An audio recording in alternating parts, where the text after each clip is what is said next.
Morning বন্ধুরা, তোমরা কেমন আছো? আশা করি তোমরা ভালো আছো। আজ আমি একটা নতুন জিনিস নিয়ে এসেছি। এটা কি জিনিস তোমরা বলতে পারবে? অনেকে তো বলে যে এটা টাইম ফুল গাছ, কিন্তু টাইম ফুল গাছ না। এটা একটা ওষুধ। এই ওষুধ দিয়ে সুগার কমে।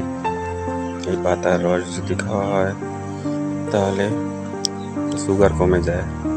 তো কী করে খেতে হয় সেটা আমি পরে একটা ভিডিওতে বলে দেবো।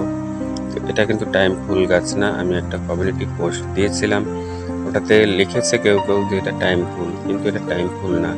টাইম ফুলের পাতা একটু গোল থাকে, এটা দেখো একটু চেপটা চেপটা আছে। আর ফুল কিন্তু এতটুকু ছোট থাকে না, টাইম ফুল কিন্তু অনেক বড় হয়, মোটামুটি বড় হয়, এর থেকে দ্বিগুণ হয়। তো এটা টাইম ফুল না, তাই বলছি ভালোভাবে দেখো। এরকম গাছ